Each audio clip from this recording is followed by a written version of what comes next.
Welcome back to It Ain't Rocket Science. I'm Adam Balkin. First robotics teams have spent months trying to make it here to the finals of Rebound Rumble in St. Louis. And now it is finally time to go head to head. Our Shazi Khan has more on the top bots. The big win. The moment 402 robotics teams from around the world had their hearts set on, but only 3 cinched the first robotics championship title. I've always wanted this so badly. I'm just so thrilled right now, and I'm so happy. That persistent and hard work pays off, and you know, anything you want to do, you can put your mind to it and accomplish it. Team 16 from Mountain Home, Arkansas, Team 25 from North Brunswick, New Jersey, and Team 180 from Stuart, Florida made up the winning alliance, playing defense and shooting hoops in the Rebound Rumble. They, like all the other robotics teams who descended on the Edward Jones Dome in St. Louis for the 3-day-long championship, constructed their ball-playing bots from a box of nuts, bolts, and other spare parts in just 6 weeks. And while there could only be one winning alliance, students say the experience is the ultimate prize. I learned many skills that I would never have learned. I decided my career. It made me part of a new family and many other things. And what do you hope to pursue? Manufacturing engineering. Even though we didn't win, we did what we had to do. We were all a team and we really enjoyed this experience. So I'm thankful for all this opportunity and also for all our team members. This was great. Thank you. The winning teams receive this trophy, a banner, and of course bragging rights. And it's also a chance to inspire others to join robotics. That's the whole goal of this program, is to get students interested in science, technology. Most kids grow up in a world where they think it's all about consumption. And we have to convince them, no, you think that video game is fun to play? How about inventing one? And as you can see and hear, there are no shortage of fans at this competition. Thousands fill the bleachers at any given time to cheer on the different teams, and of course, they're high-tech athletes. One of the greatest basketball players of all time, Kareem Abdul-Jabbar, also dropped by. The NBA's all-time leading scorer is a passionate advocate of STEM education. He recently penned his first children's book titled, What Color Is My World? It highlights the achievements of African-American inventors.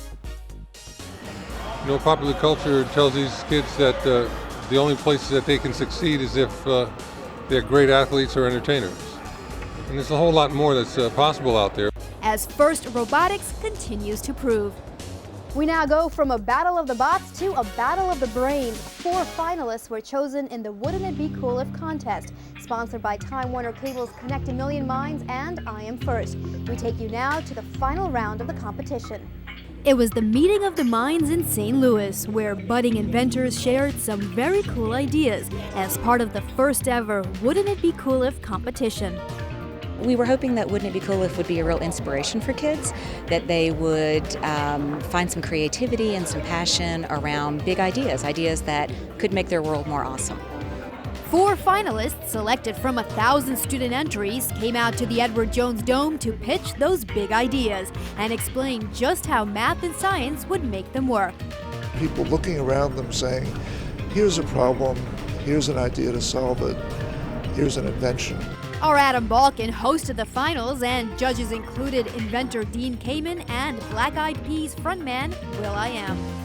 A lot of these kids probably are in school and they get bullied because they're not jocks, they're not athletes, they're not the coolest kids in school, but in actuality they are the coolest kids in school because these are the kids that are going to be inventing the things that we're all going to want.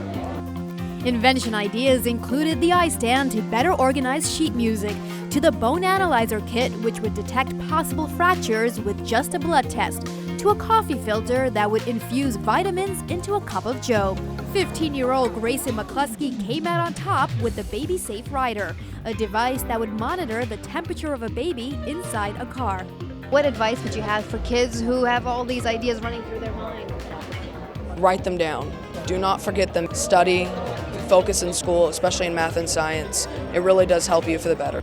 Grayson won the chance to have his idea developed by Fahrenheit 212. He'll be the design company's youngest client. It's a long journey from that spark of an idea to a real thing that's out there in the world, but we're going to hit fast forward on that journey. At the Edward Jones Dome in St. Louis, Shazia Khan for It Ain't Rocket Science. Next up for Grayson, a trip to New York City and Fahrenheit 212, where he'll be teamed up with some extremely talented innovators, helping to make his dream come true. Now, anyone learning to play a musical instrument can tell you the importance of math when it comes to turning notes into music and melody, but they must not forget the role of science when it comes to creating sound. Now, take a look and listen as we take you behind the music with some sound engineers at Leffler Middle School in Lincoln, Nebraska. Bash and Trash is all about the intersection of science, art, and the environment. So we build musical instruments out of recycled and reused materials, and then we also teach the science of sound. I see you. We're filling glasses with water to get a different pitch through each one. Since there's different amounts of water, there'll be a different pitch. Woo! With the sound vibrations, it's making the salt basically vibrate through the tinfoil. It just shows how sound moves through an instrument. I've been doing this for 23 years as an ensemble, as a group.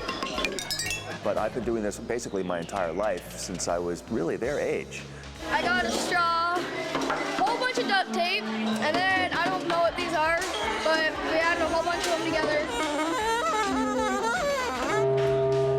I used a metal pipe, cardboard, duct tape, and paint. 1, 2, ready, go!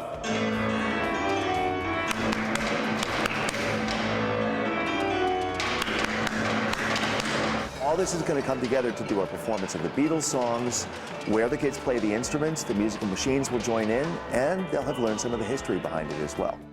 We all play in a band escape from trash. As a musician, I believe very strongly that STEM, it moves to STEAM by adding the A of the arts. And I mean, from my point of view as a musical instrument builder, you really can't have music without science.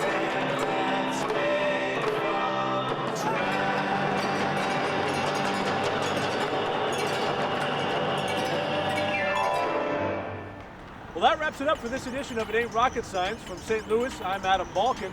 Until next time, it's been a blast.